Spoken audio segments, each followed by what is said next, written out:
honor to have Kristopher here, and on behalf of all of our staff, and on behalf of you, please welcome Kristopher Knowles.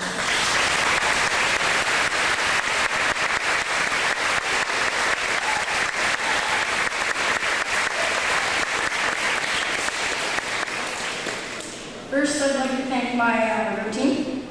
On my right, my dad / driver, Knowles.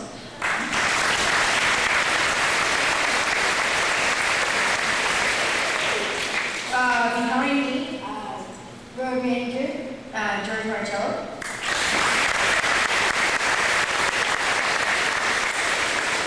On my right, holding a torch, assistant road manager, Duncan.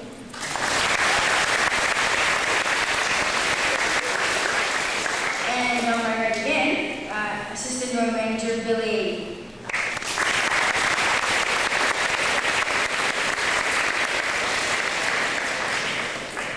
Hi, my name is Kristopher Knowles. I'm 13 years old. I've been waiting for a liver my whole life. The disease that caused me needing a liver is called Biliary Atresia. It is a common disease among infants. Most infants die shortly after birth. So far, I've been fortunate enough to still be alive. I've been in and out of the hospital most of my life.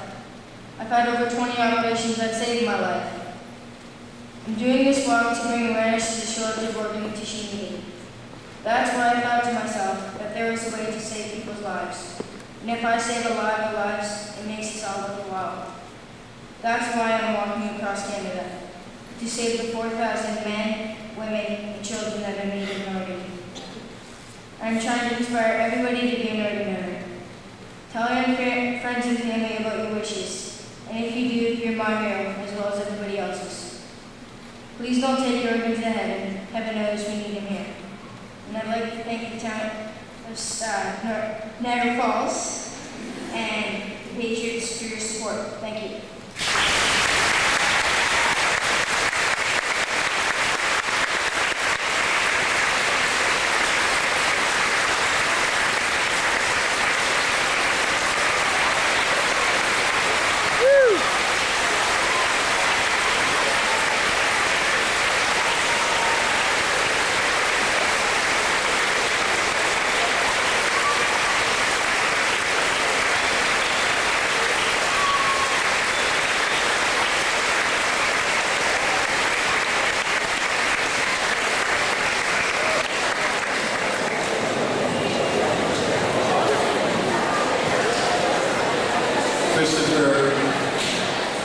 Chris will do a question and answer in approximately 5 minutes with you. So if you have any questions, Kristopher will take those questions and hopefully give you an answer. At this time, please welcome Mr. Joel William.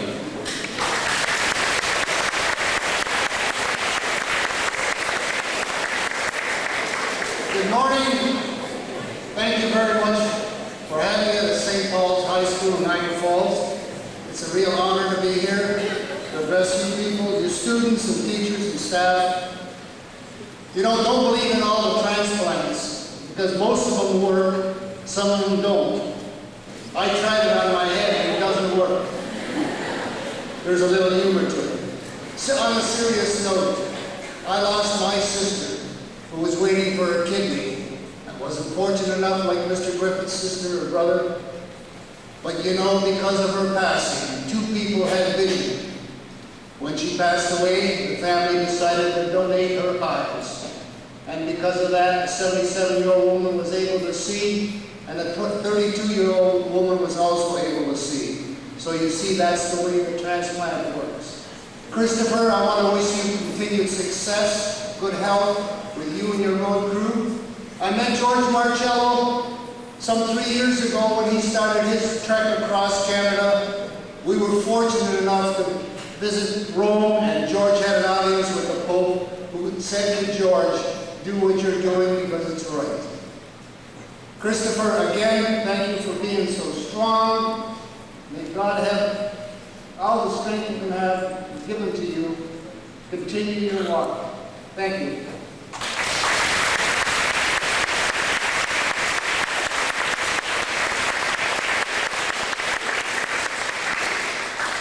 Mr. George Marcello, you've heard his name many times this morning, is an outstanding human being. He is a liver transplant survivor who has walked through Canada to promote and raise awareness about the importance of organ and tissue donation. This man is instrumental in the establishment and organization of this entire program. I am honored to introduce to you George Marcello.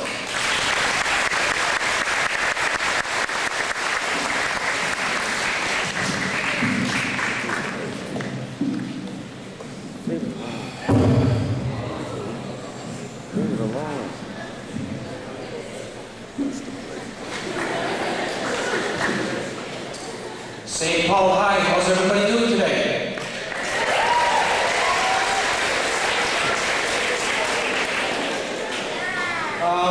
Before I start, I was really touched by Mr. Griffith's story, and as Kris mentioned, his heroes are people like Mr. Griffith. Let's give Mr. Griffith another round of applause.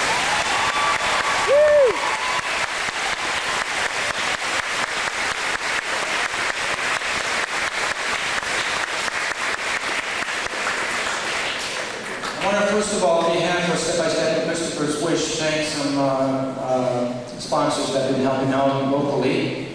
I want to thank Carpaccio's restaurant. They fed us yesterday. Everybody know where Carpaccio's is? It's good food there.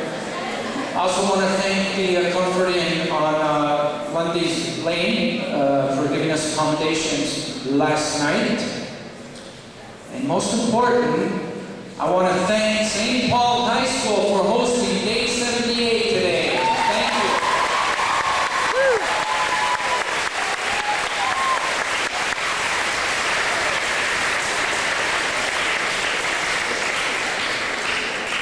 When I started my campaign a few years ago, I made a stop in Sarnia. And at that time, I met a 10-year-old boy who had a big smile on his face, and he wanted to carry the torch across Sarnia. And he had a big smile, and you know, the last thought in my head was that he was suffering with anything other than an abundance of enthusiasm. And he carried that torch across Sarnia, and at the end of the day, as he often likes to do, he lifted up his shirt and showed me all the scars on his stomach. And he told me that he's been on the waiting list almost his whole life for a liver transplant. And he said this with a big smile on his face. And I thought I just met the most amazing human being. As I was finishing my campaign, I made another stop in Sarnia. That was 2 years later. And again, I seen Kristopher. Again, he had this big smile on his face. There was every indication to believe that he had received his liver transplant. Sadly, again, he told me that he was still on the waiting list. And he expressed a wish to me. He asked me if one day he can carry that torch across Canada. That's a pretty ambitious wish. And he was 12 at the time that he asked me. And I couldn't answer him right there and then. I didn't say yes, I didn't say no. But he was so determined to do this that he kept emailing, he kept phoning. I checked with his family to see if it was okay. I checked with his doctors to see if they were behind it. And I checked with practically the school and the whole community of Sarnia to find out how they felt. Overwhelmingly, everybody was behind them because they knew what kind of character Kris had. And we were looking for someone to pass the torch to begin the next